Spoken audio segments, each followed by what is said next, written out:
Guten Abend, noch einmal Nachrichten in Sat.1. Bundeskanzler Helmut Kohl flog überraschend schon gestern Abend zum 13. Weltwirtschaftsgipfel nach Venedig. Dort werden ab heute Abend die Staats- und Regierungschefs der 7 wichtigsten westlichen Industrienationen tagen. Am Tag vor dem Weltwirtschaftsgipfel erlebt Venedig auch einen Gipfel an Sicherheit. 9000 Soldaten, Sicherheitsbeamte und Carabinieri schützen die Staats- und Regierungschefs. Teile der Stadt und der Tagungsort, die Insel San Giorgio, sind abgeriegelt worden. Bunkerinsel spotten bereits die Italiener. Auf den Kanälen sind 50 Patrouillenboote im Einsatz, 9 Hubschrauber wachen aus der Luft. Taucher haben die Kanäle nach Minen abgesucht. Auf den Dächern sind Scharfschützen postiert. Der Gipfel kann beginnen. Israelische Soldaten sollen in der vergangenen Nacht das Dorf Silaya im libanesischen Begaa-Tal angegriffen haben. Dies berichten Augenzeugen. In dem Dorf, das in der Mitte zwischen den israelischen und syrischen Linien liegt, befindet sich ein Stützpunkt der Schiiten. Die schiitischen Freischärler sollen einen größeren Angriff auf die von Israel beanspruchte Zone im Südlibanon planen, hieß es in israelischen Geheimdienstkreisen. Bei schweren Krawallen von Mitgliedern der Hausbesetzerszene in Freiburg wurde letzte Nacht 16 Polizisten und ein Feuerwehrmann verletzt. Kurz nach 23 Uhr errichteten vermummte Chaoten Barrikaden, warfen Steine auf die Polizei und steckten Autos in Brand. Außerdem warfen sie Scheiben ein und plünderten eine Tankstelle. Als Feuerwehrleute einen brennenden Lastwagen löschen wollten, wurden auch sie mit Steinen bombardiert. Festgenommen wurde bisher ein 17-Jähriger, der wahrscheinlich Brandsätze gelegt hat. Die Polizei war von den Krawallen überrascht worden, die ersten Beamten ohne Schutz dem Steinhagel ausgeliefert. Ein sowjetischer Schiffskoch hat mehr als ein Drittel seiner Mannschaft vergiftet. Er hatte statt Salz versehentlich hochgiftiges Natriumnitrat ins Essen getan.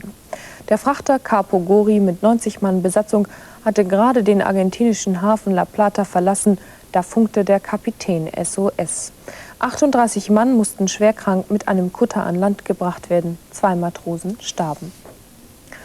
Pfingsten gilt in den ländlichen Gegenden immer noch als Beginn der Erntezeit. Deshalb haben sich im Laufe der Jahrhunderte mit diesem Fest viele Bräuche verknüpft. In einigen verschworenen Dorfgemeinschaften steht das Ei als Fruchtbarkeitssymbol nicht nur zu Ostern, sondern auch zu Pfingsten im Mittelpunkt des Festes. Waschkörbeweise sammelt hier in Ramersdorf bei Bonn der Junggesellenverein die Eierdöpp, wie sie genannt werden. Natürlich geht das nur, wenn alle Dorfbewohner mitmachen. Seit Jahren hier ist es halt so und da wird dann halt vorher jedes Mal, was weiß ich, wenn Rührei gemacht werden oder wenn irgendwie Schnitzel paniert werden oder sowas, wird halt ausgeblasen, nicht einfach aufgeschlagen. Und hier in der Hinterstube der Dorfkneipe wird das Werk vollbracht.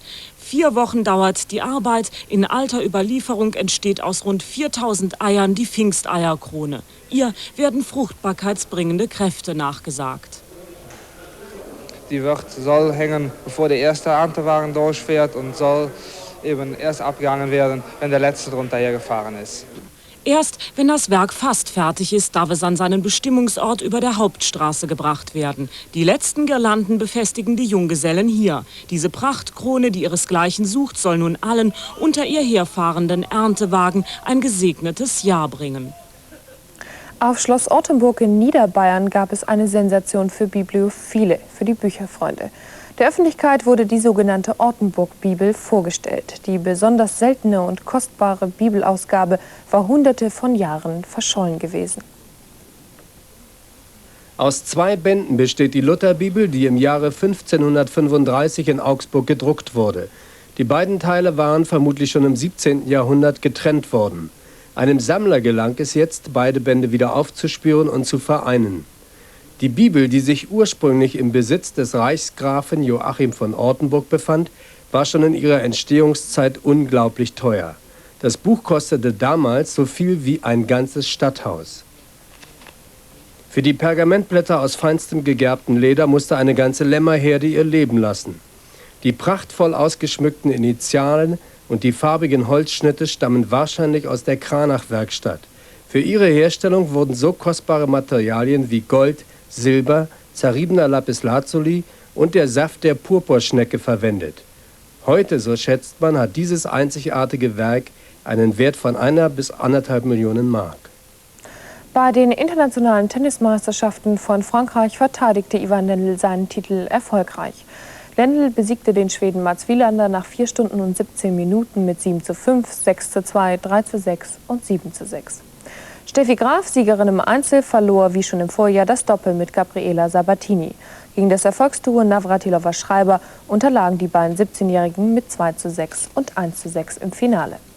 Ein Ergebnis aus der 2. Fußball-Bundesliga. Salm-Ruhr und Rot-Weiß Essen trennten sich unentschieden 2:2. Für Rot-Weiß war es bereits der 12. Auswärtspunkt in dieser Spielzeit. Salm-Ruhr bleibt weiterhin auf dem letzten Platz in der Tabelle.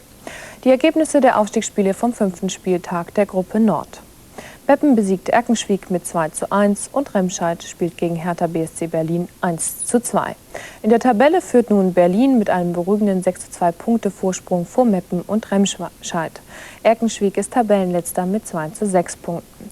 In der Gruppe Süd führt Kickers Offenbach in der Tabelle mit 5:1 Punkten. Und zum Schluss der Sendung noch ein Blick aufs Wetter von heute. Heiter bis wolkig und Schauer im Norden, Höchstwerte um 17 Grad. In den mittleren Landesteilen ebenfalls wechselnd bewölkt und Regen, tagsüber allgemein um 18 Grad. Aufgelockerte Bewölkung auch im Süden, hier gibt es gewittrige Schauer, die Temperaturen um 19 Grad. Das war's aus dem Nachrichtenstudio. Auf Wiedersehen.